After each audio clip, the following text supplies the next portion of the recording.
Good morning, Tuscaloosa, Internet World, West Alabama. How we doing today on this Saturday? It is the Joe Gaither Show. Yeah, you're asking what in the world is going on. It's the Joe Gaither Show on BamaCentral. We are live in Nashville, ready for semifinal Saturday. We're live in Nashville, hanging out with you with Mason Woods and listening to us on Spotify, Apple Podcasts, Amazon, that sort of thing. Watching us on the BamaCentral YouTube channel. Oh, my mercy. Yeah, we're coming to you live from Nashville because Alabama won last night. We finished our work with Mason Woods. I asked Hunter. Hunter was the last one working last night. 3:30 was the final clock out time, as it was crazy in Nashville. Oh, Alabama made so much history, and we're going to talk about that today. First, we encourage you to follow Mason Woods at MAWoods_. We encourage you to follow BamaCentral for all the great coverage last night. I think we had 6, 7, 8 stories posted on the website from the basketball game, inside the locker room, all of the action last night in Bridgestone Arena. And then you can also check out our locker room interviews on the BamaCentral YouTube channel. You've got time with Darian Reed. He talks about how he's been feeling. Grant Nelson talks about how his injury status has been feeling as well on our BamaCentral YouTube channel. All the guys are in there just elated. So good morning and welcome into a special Saturday edition of the Joe Gaither Show. Mason Woods, how are you, sir? How in the world is it in Tuscaloosa with the storms? They've been rolling in. We had an out of Bridgestone about 1 last night, and it was very windy, but it had not picked up any sort of precipitation. Go ahead. Yeah, it really was not too bad last night. I walked outside this morning. I mean, I could hear it. I went to bed probably around 1 o'clock, 2 o'clock in the morning or so. Watching some things on, just doing my thing last night. And, right as I went to bed, I started to hear some wind picking up, and you saw or heard a little bit of thunder, saw a few lightning strikes outside, but it really, at least from what I could tell, didn't get too bad last night. I think tonight is supposed to be really when it gets at its worst. So we'll be watching the weather here, and hopefully it doesn't postpone anything. Hopefully it doesn't cause any 2008 SEC tournament situations. Yeah, absolutely. And we hope you and yours are staying safe in the weather. Be weather aware over the weekend, as it's going to get nasty. So, Mason, the reason I got your butt up this morning on Saturday, we used to have a friend who would send a silly GIF. I've got to drive all the way to work on a Saturday. The reason I got you up is Alabama rolled last night, 99-70 over Kentucky. I think what did I pick? 83, 86, I think is what I had. I know Hunter said something 93, 81, maybe 93, somewhere in that ballpark, something. You took the Tide 100 and something to a little. They didn't break the 100 barrier. I bad beat. No, that's me. I definitely jinxed it tweeting about that. I said, Alabama's got 90 with 3 minutes left. Mason's going to be right. That's tough. What'd you think of the game last night, brother? I mean, dominating performance. Like, that was just from start to finish. This was, this team, I think, in consecutive games, going back to the game against Auburn, has put together 2 of their best performances of the season back to back in the time of the year when you need these kinds of performances. So I am very, very, I have a lot more confidence in this team heading into March Madness than I did, going maybe before the Auburn game, after we were looking at, what was it, 4 losses in 6 games, something like that. So I feel pretty good about where this team's at.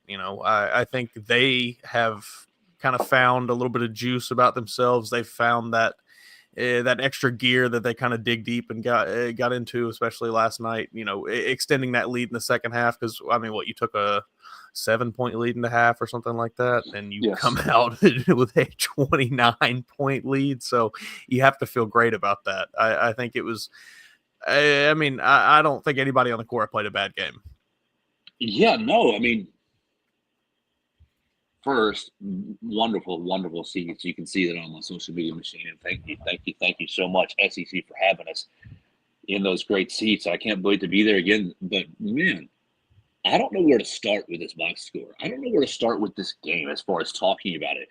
The first thing to me, I think you have to start with LeBaron. Yeah.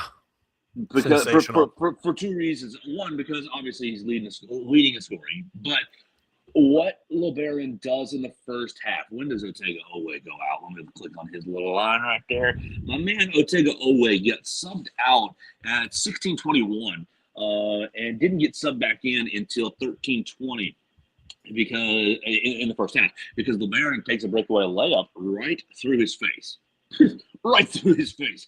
Sure did. Which was amazing. Perfect. Yeah, but I mean, it was a basketball play. Yeah, I'm sitting there tweeting, oh, they're about to review this, and people are in my mentions. Well, it was a basketball play. It was a normal play. I'm like, yes, it is, but the dude got hit in the face, and he's gushing blood all over the floor. They're going to review it. You know, how I don't want to go this way, but you know how society has gone with head injuries and contact to the head, sure. And that's what so they're going to review it. It was pretty gruesome. Like, I don't know how well y'all could see it from where you were, but I mean, on the broadcast, you know, you get the close up, like they zoomed right in on him as he went to the floor, and it was immediate. I mean, you know, he falls to the floor, rolls over, covering his face, and you just see blood dripping down his hands onto the floor, and it's like, oh my God, what happened? I thought he had a bloody nose, you know, but I mean, he busted his lip wide open. It was a serious elbow. There's a lot. They were moving quick there. Got to get out the way on those Euro steps. Mason, let me see if you're on my same track. I think that basically set the tone for both teams. My best player has gone to the locker room with an elbow to the face. Now, look, I don't think LeBaron, I really don't think it was intentional. I don't think there was anything dirty. LeBaron just was driving hard like he should. He's a future NBA player. You're going to have to drive hard. and that's just what you do. Going straight to the rack here. And I think it showed really both programs' mindset. Alabama follows LeBaron's lead as a whole, aggression, and really in the second half, the defense. So we'll get to that. But like in Kentucky, you know, without Lamont Butler, sure. I think playing the day before, getting taken to the limit by Oklahoma, which wild, anyways. I don't know. I just think that play was emblematic of the night. No, I think so. I think tone setter is a good way to put it. I think from that point, you know, and you know, I don't want to. None of this is to say that Lamont Butler is not a tough, or I mean, not Lamont Butler, but that Otega Owe is not a tough player or anything. Like, sure, no. You know, you leave the court with a gash a half-inch long in your lip, and you go get stitched up and come back out and play. Like, it's pretty impressive. But that certainly changed things, and I certainly think he had a bit of a different attitude after that. You know, I think he was playing the game a little differently. Was maybe playing a bit reserved. And I can't blame him again, but I think that was kind of the moment where a lot of things changed in that game because it was, you know, not necessarily back and forth, but it was not, okay, this is Alabama's night and Kentucky's just playing along. You know, it was a little bit more even at that point in the game. And from that point, Alabama just took it and ran with it. Well, Jake's their best player, and look at his his statistical inputs after he gets hurt. He gets put back in at 13:20 in the first half. Turnover, bad pass, 2 missed free throws, missed jumper, turnover, bad pass, sub out, sub back in at 5:40. Missed jumper, sub out, sub back in at 20 seconds. He gets a rebound at the end of the half, but that's it. Like, basically, just rattled him. Exactly. His half is bunk, which is, look, you got hit in the face. That's not the issue. But what it did to Kentucky's team is no one was able to step up and close that gap. And sure, you only had a 7-point lead at halftime. You could have made it much larger. But let me see. The 3-point shooting in the first half, it was terrible for Alabama, right? Yeah, 2 of 13. 2 of 13. And so you're up 7. You're up 7. You have forced Kentucky into 8 turnovers. You only had 4 yourself in the first half. Oh, man, it was just amazing. They did everything last night that we've asked them to do all season. Like, they did all of it. Defense was great. They only turned the ball over 10 times. You guys were cutting to the basket effectively. It was just everything. You know, everything clicked together the way it was supposed to.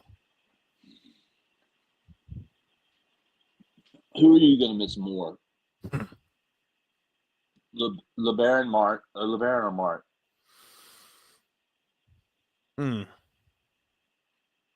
Who else is gone off this team? LeBaron, Mark, Grant, Chris Youngblood. Grant's gone, Chris Youngblood, yeah. But the whole starting 5. But am I missing LeBaron the most? I think I might. Yeah. It's just his style of play, and we've been saying it since the first game of the year. He does everything. He is everywhere on the court. Any, loose ball, he's right there trying to go after it. He is constantly, tipping passes on defense and breaking things up, causing turnovers. He just does everything so well. He has such a natural instinctual feel for, just the game at any point. He always feels like he knows where the ball's going, even if it's not in his hands. He's a very, very impressive player. And last night, I think it really all clicked for him for, he's had great games this year, but I think that was probably his best performance last night in the Crimson Tide uniform. It seemed like everything was going his way. We talked about the layup going through a takeout away space, but that probably wasn't my most impressive play for the Baron. This made me like, I'm sitting there in press row, and I'm sitting there like going, "Did you see that? Can you believe that?" Thank goodness Jack Knowlton, Tide Illustrated, was so nice. Just be like, "Yeah, it was so great." He's like, "That was awesome." Love you, Jack. Appreciate that. You're down in the first half. Kentucky is losing by 4, right? So it's still a really tight game, and you get just some Kentucky action. Kentucky gets a breakaway cutter through the middle lane, and they find him, they pass it, and it's about to be a 2-hand jam to cut the lead from 4-2. And LeBaron comes backside, and just enough pressure on the basketball. He gets a credit for a block at 4:13 in the first half. He gets enough pressure on the basketball that the dude misses the dome, and it would have brought the house down. At this point, Mason, the Big Blue Nation is bleeping real. Oh my God, it is so real. That was a nice play. It was a foul. No, it was clean. He got the block. Okay. Well, you're looking at it again. I've got the real time. I watched it. They showed the replay close up 4 or 5 times on the broadcast. He got all hand. No, it was and Carl Ravik was trying to defend himself through it, even though he's sitting there watching it just go all hand. But it was still a nice play because at the end of the day, it goes in the stat book as a block, so it doesn't matter. But no, he got a little lucky on that one. Okay, dang. Okay, well, from my perspective, that was so clean. That was clean. It looked like it was awesome, and the announcers, both of them, immediately on the broadcast. I think someone said like, "Oh, I don't know about that," and then he was immediately met with like, "Oh no, that's a clean block. That was clean. That was clean." And then they showed the slow motion replay, and it looked like a high five.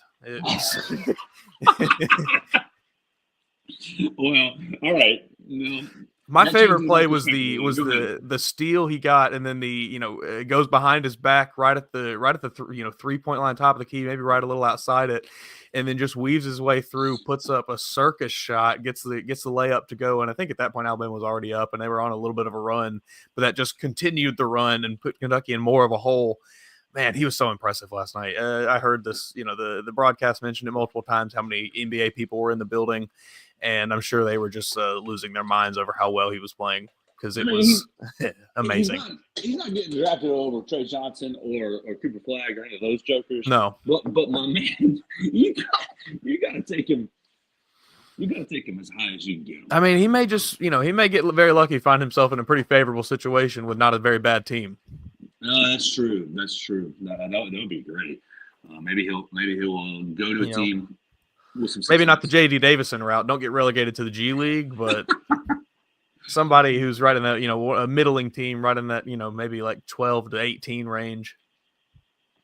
All right, so I want to move from the Baron.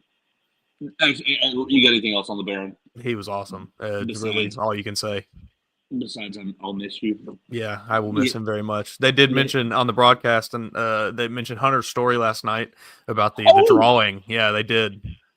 Mason Woods and Hunter's across the room. So yeah. So that was cool. They did mention the LeBaron Philon drawing when he was a child. What was it, 50? Whatever the score was, hitting the game winner. I will continue my academics at the University of Alabama and beat Auburn. Yeah, they talked about that. So that was pretty cool. Hunter, Mason's telling us that the broadcast brought up your article and brought up the drawing last night a couple times. Yeah, that's so great, man. Well, they probably didn't say Hunter Cyber's article. They probably talked about. That's great. Good for you, man. That's awesome. Hey, uh, Mason, were you watching about halftime when they came back from halftime? Ooh, I don't. I mean, I don't remember exactly when it You, was. you were probably letting Rusty out for a bathroom break, but your boy had his 15 seconds of fame right behind whoever Oh, the did announcer. you? Yeah, Oh, yeah. so you remember like BamaCentral has been in these seats for a long, long time. My predecessor, Joey Blackwell, would always be on television during the SEC tournament. And I got several texts. Thank you, everybody who sent me a message. And right as you're coming back from halftime, and thankfully, I saw the TV camera coming. So I like just sat there and kind of just wasn't looking at my phone and wasn't just picking my nose, wasn't making a scrunchy face or anything. Just stand there and sit still for a second. So that was fun. That's good. No, do you know when they talked about the picture Ooh, of Hunter Dragon? Yeah, I don't know that I could. I want to say second half. That's maybe the best I could give you, but I really don't know. I think it was, it was during one of those stretches where LeBaron had a few kind of bang bang plays back to back. So if you can find it in the play by play, maybe that'll help you out there. He says he thinks second half when LeBaron was going on one of his tears. Let's talk about Jaron Stevenson. Yeah. Oh my gosh. Okay, Jaron.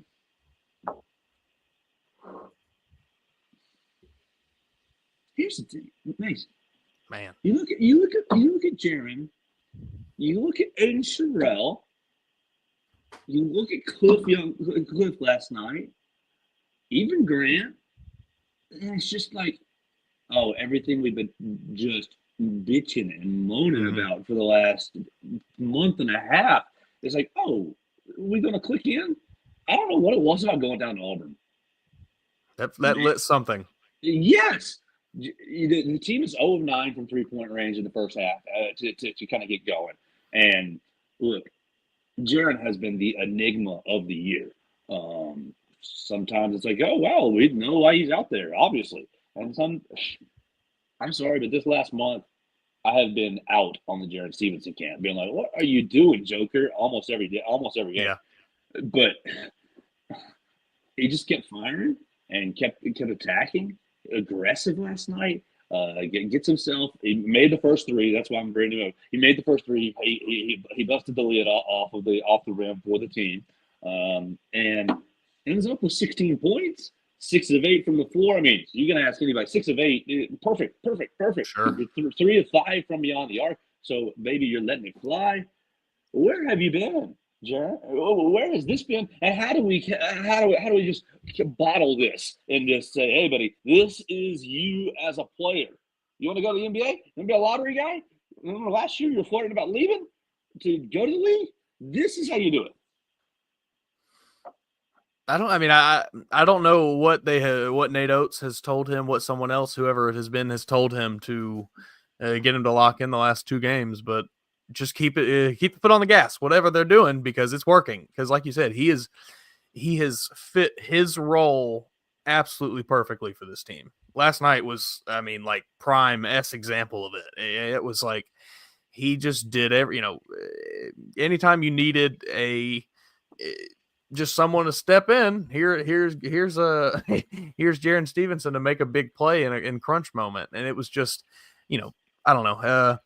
I'm with you on he had been playing a little bad kind of leading up, but the last 2 games he's been fantastic, and I don't know what it is, but Nate Oates has figured something out with him, figured out some way to motivate him differently, figured out a way to tell him to, I don't know, attack things differently. I don't know what it is, but whatever it is, they need to keep doing it.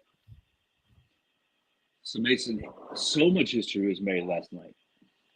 Alabama breaks a 12-game losing streak to Kentucky in the SEC tournament, spanning 42 years. That's wild.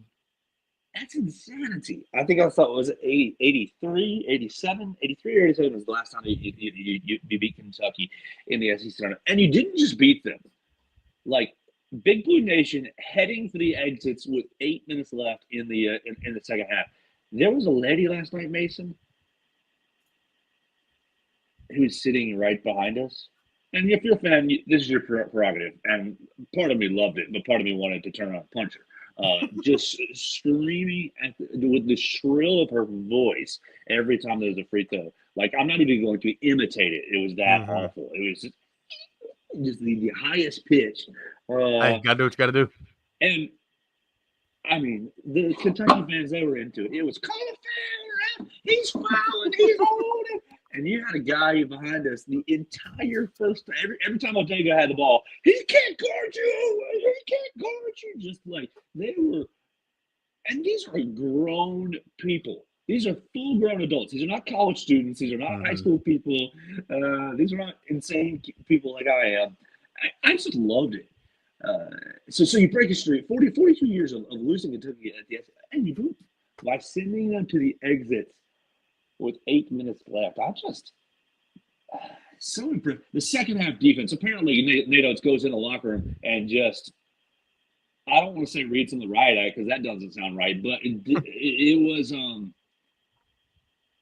intense is how I characterize. That's how it was kind of described on the broadcast a little bit. I was fortunate. Okay, so the internet situation in Bridge Zone. Some places good, some places not. I'm trying to put out my little halftime call list, leave us a voicemail. And look, y'all did leave us some voicemails. I don't know how to play them remotely because if you're not watching this, you can see we're doing this on our phone, not on the computers like we are in the Jared Daniels Safe Farm Studios. So I'm putting out my little call now, and I'm like, I can't get it to send. I'm going to go to the back to get it to send. And so I'm literally right next to the Alabama locker room, and the boys go in, and the coaching staff, the entire coaching staff, got in a little huddle, and they looked and they were like, "This is too public." And they went into the little curtain, and I was sitting there like just kind of watching from 15, 20 minutes. Like, I'm not trying to be in your huddle, and they snuck into this curtain, and it was just. I like it. Just buzzing, and then they go into the locker room, and it's just like X, Y, Z, A, B, C. Whatever it was, it worked. I mean, I'm looking at the stat broadcast here. Second half points per possession for Kentucky, 0.842. Golly. To the number 8 offensive efficiency team in the country. Now, Kentucky couldn't hit the broadside of a barn last night. I mean, 26% from – well, I mean, he finished 37% from the floor. That's not bad. 26% from three was atrocious. But I think a lot of it was Alabama forcing them into bad shots. Oh, yes. It's talked about ball pressure. Talked about getting up on the three-point line. You force these turnovers. And other thing on the defense that's underrated, scroll down on your stat broadcast and look at those fast break points. Alabama did turn the ball over 10 times. Okay, that's under our 12 or fewer that we're living with that. But off those 10 turnovers, you only generated 3 fast break points. Wow. They scored 6 points off 10 turnovers, 3 of them coming on the break. And you get in the locker room afterwards, and the fellas are all like, yep, coach was like, you allow a transition layup or dunk, you're coming out. And I didn't want to do that. Pretty much to a man, they almost all said, like, I have a transition defense. They're like, I didn't want to get subbed out. Coach said if we let a layup, we're coming out. We're coming out. I mean, that's how a Kentucky gets back into this kind of game. Is in the fast break like that. That is how Alabama extends their lead in this game, but it's also how you can let Kentucky get back into it in that situation. So I understand why that would be your emphasis there, and obviously the team responded. You put Max freaking Chernowski into an SEC quarterfinal game against Kentucky. Man, if he had hit a 3, Big Blue Nation might not have survived. I said, Max, your first game SEC tournament experience is a little bit different from last year's, right? Man, Max just leaves, just sits on the bench last year because you get your doors blown off by Florida, and he's getting into the game to say goodbye to Kentucky. I just am so. It's okay. We need to take this 2 different directions to close this down. We're not trying to suspend your entire Saturday. You're trying to hunker down from the storms, and we're trying to get over to Bridgestone to watch Auburn. I was going to say watch Auburn lose, but that means Tennessee wins. To watch Tennessee lose, but that means Auburn wins. You're in a lose-lose situation in that first game. but we're trying to get over there for it. So let's take this program into two different directions. First, I'm going to tell you and thank you, Warren Tire and Auto. They've been a Tuscaloosa and University of Alabama staple since 1961. They're in the third generation of family ownership. Warren Tire and Auto is the go-to place for all your automotive needs. They've got two great locations to serve you. For tires, brakes, and alignment, reach out to the 15th Street location, 205-759-5505. For all your other automotive needs, reach out to the University Boulevard location at 205-758-2739. That's Warren Tire and Auto Center, a Tuscaloosa and University of Alabama staple, and a proud sponsor of the Joe Gaither Show on BamaCentral. The two directions I want to take this. I want to take it to Florida game tonight. This afternoon, really. And I want to take us into really the shift that we've seen in these 8 days. So let's start here. Everett Osborne jumps in on the Facebook. We appreciate you watching us, Everett. He commented already. It's a special Saturday show. Look, if Alabama loses the game, then we'll just do a show on Monday. If Alabama wins the game, I will do another 20, 30 minutes tomorrow morning about Alabama, Florida, and Alabama versus Auburn / Tennessee. All right, so let's talk about Florida. Alex Condon is coming. Yeah, okay. I'm in the tunnel. The guys are coming off signing autographs, all rah celebrating. They should. Great performance. A+. And Grant's the last one in the tunnel. And the Florida fan, as Grant is leaving, he goes, "Watch out, Grant! Alex Condon is coming for you." And Grant did not respond at all. Grant, sure. Just the stone face, just kept on walking. Didn't even have any body language reaction. Oh, dear God, Alex Condon is coming. So, how do you not have what happened on 10 days ago, the 5th, right? March 5th. How do you avoid? I mean, it was only a 5-point loss, right? Was it 99-94? Something like that. Isn't that what I wrote last night? It wasn't as bad. Yeah, 99-94. It wasn't as bad as it felt as far as on the score, because it felt like Florida absolutely dominated Alabama. Yeah, it's a 5-point game. Only a few things need to change. One of them, obviously, is defending Florida, defending Alex Condon. Before the tournament, I would have taken an absolute loss right here. I said, this is going to be 15 points. You're not going to be able to defend them. And watching Florida against Missouri yesterday, I thought, wow, this might be the best team in the country. They shot like 80% for the entire game. They shot an absurd rate. Well, let me see what it was. They shot, it was really, really stupid. They shot yesterday against Missouri. 61%. 60% and almost 40% from three. 38% from the three-point line. 18 of 23. Yeah, that's crazy. And it's because they get good shots. I mean, yes, they're skilled. They're very skilled, but they also take good shots.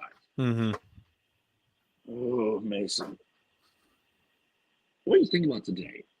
Is this team, as the corner that they've apparently turned, is it going to be enough to beat the Florida Gators? I think it might be, because I think a lot of it starts with your guard, your defense from your guards around the perimeter. Because in that game against Florida, the last game, it felt like a lot of times, Florida's guards were kind of just having their way, driving toward the basket, and then opening up the lane for an Alex Condon to finish off with a big dunk or a layup underneath, because Cliff had to sag off to help with the defense from the on the other guard there. So, given that now we've seen for 2 games, Mark Sears, Aiden Holloway, Chris Youngblood, and company play better defense, LeBaron Philon as well, play tougher defense around the perimeter. And also, you do apparently have Darian Reed back. I don't know how much, what kind of capacity you'll have him in today, but he is back apparently. So I would think that you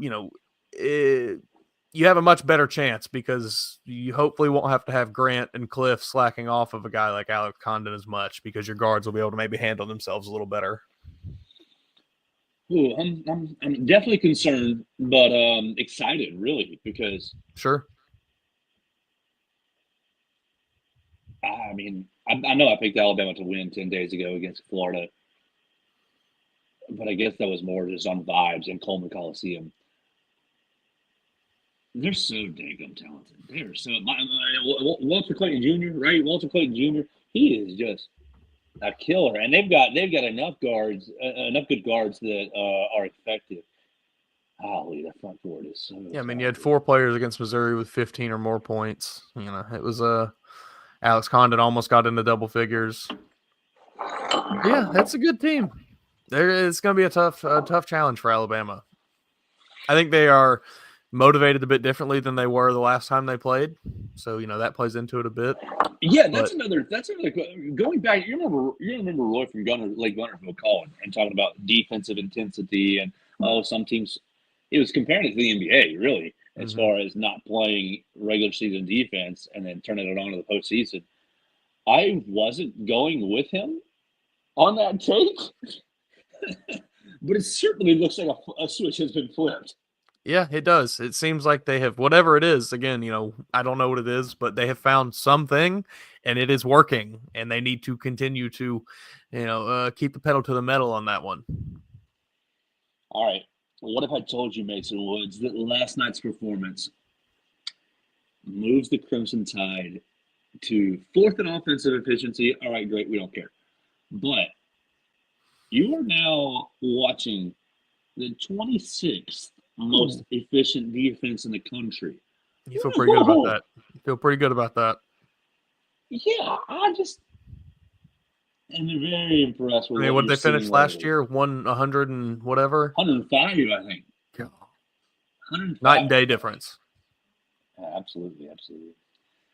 All right, I don't want to waste too much of your time on this Saturday, Mason. You got to watch out for the dogs and the cats and Miss Melissa in this stormy day. We hope everybody stays weather aware. Goodness gracious, not a day to be messing around. I'm really not one to hype up weather, but it seems like today's going to be gross. So please be. Yeah, no, I'm seeing complete both ends of the spectrum. I'm seeing people being like, "Oh my God, I'm not usually scared by this, but now I'm actually kind of terrified," and then other people being like, "It's the same it always is. Who cares?" So, I'm kind of sitting in the middle here where we will, we've got we are ready to bunker down if we need to, but I think it'll hopefully be all right. It more often than not usually is, so we'll be okay, hopefully. Oh, yeah. Whatever happens, whether everything works out. Yes. Don't sleep in the nude tonight. Keep your shoes close by. And get ready to watch Alabama. Get some flashlights and candles ready, maybe in case you lose some power. That's right. You got your transistor radio in case you lose power, so you can listen to Chris Stewart and Brian Patton. Oh yeah, I'll have to do that. I'll have to just get in the car and crank them on. I shook Grimes' hand after the game, late. Saying, "Do you ever think you'd see Alabama beat Kentucky 3 times that season?" And he just smiled and said it was pretty sweet. Man. First time ever you've built a 3-game winning streak over Big Blue Nation. Nate Oates owns Kentucky. Yeah, think about where you were. Think about these 12 months. 12 months ago, Kentucky's firing / moving on from Calipari. Actually, I mean, they've still got to go to the tournament, but before they do that, but that's where we are in the timeline. And you're basically having whispers of Nate Oates. Mm-hmm. Nate Oates want to go to Kentucky. And now 12 months later, he's got a practice facility that's almost done. He's got himself a contract that was upped. And he's now beaten Kentucky 3 times in the season. The first time ever in Alabama history. He probably celebrated with a lemon perfect? Is that what Katie told us he drinks? Yes. Katie was in the post game, the main press conference with Coach Oates. And Coach Oates, I love him. Great, it was fun to cover. But he drinks at these press conferences. He drinks like he's never drunk water in his life. It's just like, he's not like, "Oh, I'm introducing you to water. Oh, this is great." He gets up to the podium, and what's on the podium? No bottles of water. Gatorade. Oh. Looks at it like, Of course. Katie tells us he went through like 5 Gatorade cups of water. He had like a little cup, and he was just It's funny. I mean, SEC, I guess when you're yelling for 2.5 hours or whatever, like he does, your throat probably gets a little dry. Mason, you're on your computer for this. Will you search and let me know what the ticket prices for today's session are? Because I'd just like to know if I don't know what they were yesterday online, but with Kentucky losing, I can only imagine that it's going to be a pretty easy ticket to get into to Bridgestone this afternoon if you're close by. I don't encourage anybody to be on the roads, but if you're close by, It looks like for session 7, so number 1, so I guess that would get you both games. You can it's get a in for two-game $76. $76 for a 2-game ticket. I think that's a pretty good deal. That's not too bad. Well, Mason Woods, let's get out of here. I still need to watch Friday Night SmackDown and take a shower, eat some breakfast, get ready for these semifinals. You picking Auburn or Tennessee? Can I pick death? Yeah, can I actually just have Rick Barnes and Bruce Pearl fight each other at midcourt, gladiator style? Black hole in Bridgestone? Oh, that'd be good. Just the floor opens up. I'll take Auburn. I think Auburn probably wins this one. I will too. Are we getting set up for a potential third Iron Bowl of basketball? That will make me suicidal on Sunday. That's going to be a tough one. That's going to be a long day. Got to get through Florida first. That's right. And let's do that. We will get out of here right now. Thank you so much for watching us on the BamaCentral YouTube channel, listening to us on Spotify, Apple Podcasts, and Amazon. We're going to go head over to Bridgestone Arena, watch Auburn and Tennessee, then we'll be covering Alabama and Florida. Please give us a follow on the BamaCentral social media machines to keep up with all of our coverage. Katie Windham and Hunter DeCyber are writing great pieces, and I'm chipping in here or there as well. So we're getting it ready. We'll talk to you at least on Monday. I'll say this, if Alabama wins, I'll have another show tomorrow morning to preview whatever the final is. If they lose, we'll talk to you on Monday. How about that? That'll be the plan, and we'll execute that as we leave. I hope you all have a great day. Be safe, be safe, be safe. Call a friend. Keep an eye on your neighbors. Keep an eye on the dogs and cats, and we'll talk to you very soon on the Joe Gaither Show on BamaCentral and BamaCentral.com.